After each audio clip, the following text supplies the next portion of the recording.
fast. All right. Okay. Welcome to Change Catalyst this edition. See Kingsley Akachuku. Now, I really want to talk about Nigeria. This is the Light Garden, and I noticed in the Light Garden there is this poster of Nigeria map showing all 36 states of Nigeria, including the FCT. For those of you that don't know, that this is the map for the Gen Z generation. Just a bit of Nigerian history that is not being told often.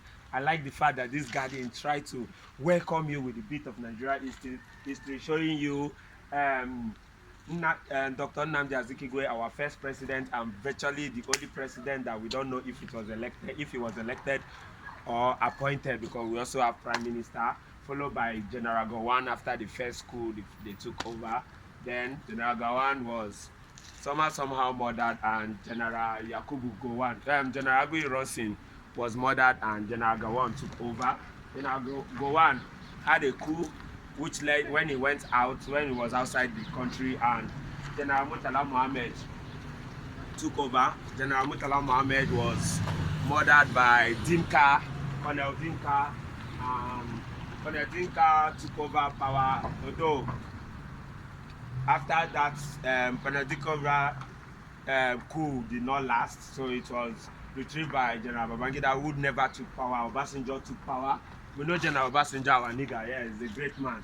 So Obasanjo is always the leader that will want to give back power to the civilian government. So he was the first military man to give power to civilians, and that was when Shehu Shagari became governor. But the military came back again through our late president, recent president,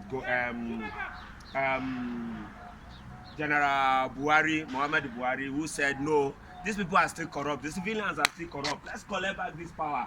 He collected power. His best friend, Babangida said, no, why would you collect power? Let me collect power. Babangida took power. I know I'm saying it like a joke, but it's Nigerian history, the way these young guys think and misbehave and handle power. Now, General Babangida felt, okay, we have to return this power back to civilians, just like Obasanjo did.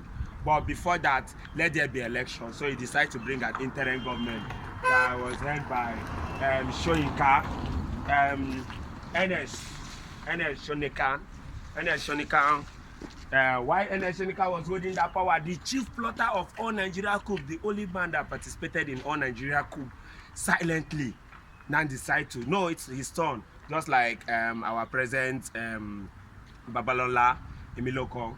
This man now came out from nowhere. He has always been in all Nigeria coup, and he never in his life skipped any military rank. He grew all rank. He's a very smart general, and that was when he took over. General Sani Abacha, he wanted it for a lifetime, but that was what people said. We can't tell, but he was one of Nigeria's best presidents, and he brought lots of development to Nigeria as a country.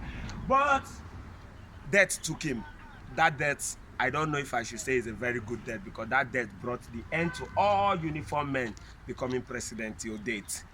Then we had our first, okay, there was another military general that took over, but this military general was scared. Oh, me, I don't want to die in this office. Okay, immediately he did not waste time in his government, and he said, okay, sharp. He served almost like an interim government, and he gave it back to that military man, now a civilian. He now gave it back to General Obasanjo, now His Excellency Olusegun Obasanjo, the man that dealt with Nigeria in his own unique way. Obasanjo, after playing with Nigeria politics, decided to give it to his favorite, Umar Musa Yar'Adua, the most respected president in Nigeria history. But President Umar Musa Yar'Adua couldn't hold on, because death had to call, just like he did to the former Northern president, General Sani Abacha. And that led his vice, the Mr. Man, Goodluck Ebele, that his leaders always die. He's a vice that once he's your vice, be ready. Otilo.